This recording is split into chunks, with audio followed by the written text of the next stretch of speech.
Raise your hand if you know who Coach Bemis is.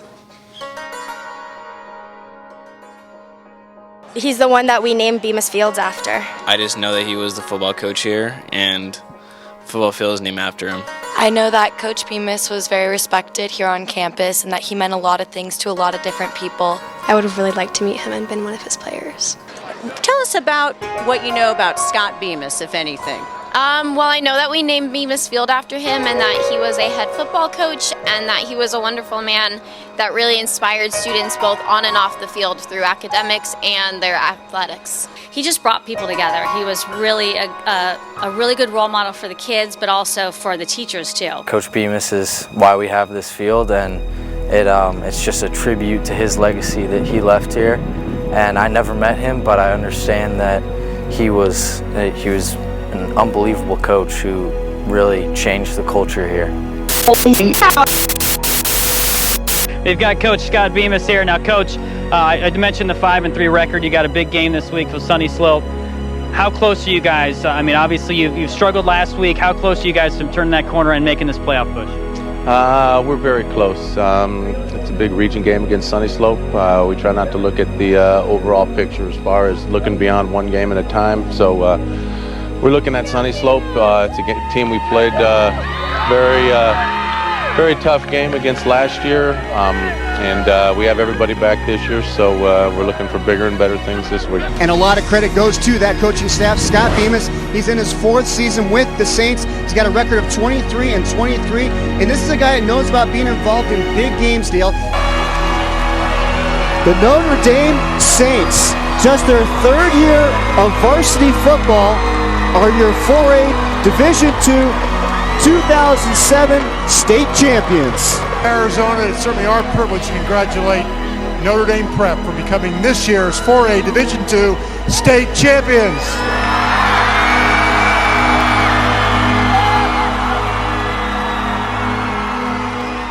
First time I met Scott, I was 24 years old, and basically said that I had applied here for a job and I was interested in coaching football.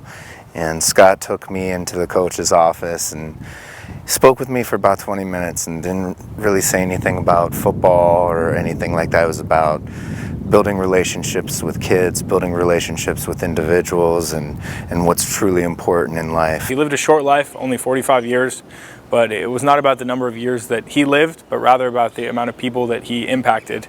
He was a community leader and a football coach, but above anything, he was a family man, always looking to give generously and to help other people. I've never talked to a student in my whole 12 years here that said anything bad about Scott. He always, right from the first day, would start off by doing something, a prank on a freshman, and that got him on his side. But kids loved him. There's nothing in the world that Coach hated more than bullies, and so if he recognized a kid he thought might be in some danger, he would just always look out for that kid, and he made sure that everyone on our team, from the star players down to the kids that came off the bench, would always be not just examples in the field, but would really live that way on the campus and look out for those that maybe needed our help and a little extra eyes on them. If you had to sum up his life in a bumper sticker, what would it be? If I had to sum up his life in a bumper sticker, it would be 2 Timothy 4:7. I have fought the good fight, I have finished the race, I have kept the faith. What did you learn from Scott as a player that you apply to your life today? Mr. Bemis is one of the reasons I went into coaching in the first place, and so his investment in his athletes was not only in their academics and their life on the field, but it was also in their lives. And so I try and bring that same passion and that same charisma to my girls here at Lindenwood that he taught me throughout my high school years.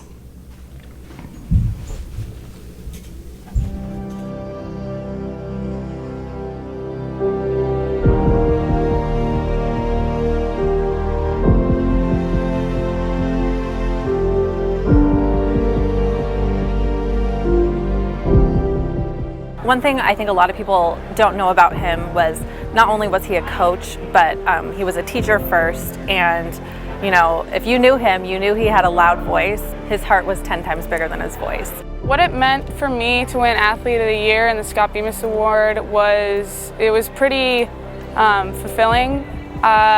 He was a huge part of the NDP community, and he embodied a lot of good values, and so to be recognized for the values that he bestowed was really meaningful. After I became a recipient of the scholarship, I felt a little bit more inspired to not only raise the stakes of what I can do, but encourage others to raise their own stakes as well, because that is what Mr. Bemis would have wanted. Everyone knows about Scott the Practical Joker. Everyone knows how funny he was. What they didn't know is how huge of a heart the man had. When I was here, I was going through some rough times, and it was Scott. There was a guy that I just met at work. It was Scott who would stop by my room. Hey, Gwynnie, how's it going? How you doing today? Keep your chin up. He was always there when I didn't expect him to be there, when I needed someone to just come and pick me up because I was really struggling. My brother and my sister got the chance to have him as a teacher and coach. As a person, I just know that he never took life too seriously, and he was always joking, just like everybody else had said. From hearing specifically from my brother, who played under Coach Bemis, that Coach Bemis was definitely a friendly face around campus and just a joy to be around. What would Scott feel about these surroundings, about this wonderful football field, the Bemis name? None of that mattered to him. A lot of times we use people. You know, we'll connect with people because they can do something for us. Scott connected with people that couldn't do anything for him, but they were part of this community, and he went out, that's what I found out. That's what the biggest surprise I found when Team Bemis started and when Scott became ill, was that how many people he affected. It wasn't just the Notre Dame prep community. It was the city. It was the Cardinals, the Suns, the Diamondbacks. Everybody out there wanted to help Scott.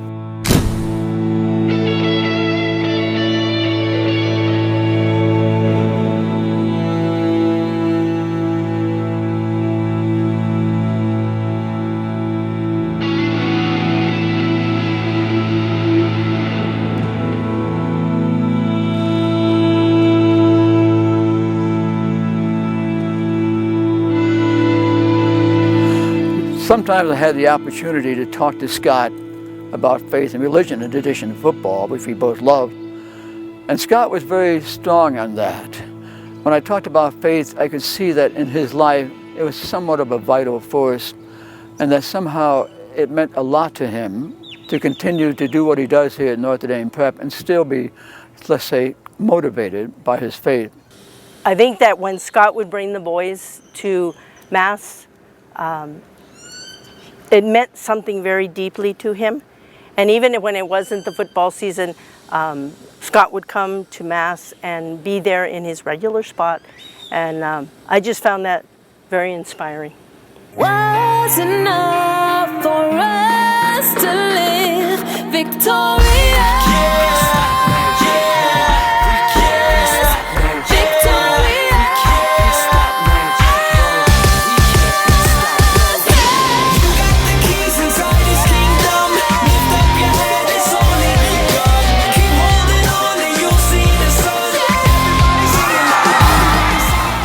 There's still a very strong connection between all the students here and Coach Bemis. He had a very big impact on the school, especially his phrase, "Get after it." You mentioned his famous phrase, "Get after it." What does that mean to you? Get after it means try your hardest and give it all up for God and for your family.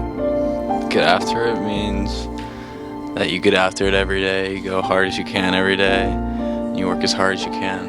Get after it means to go after what you want, your goals in life. Well, to me, get after it simply means to attack whatever it is with enthusiasm and intensity.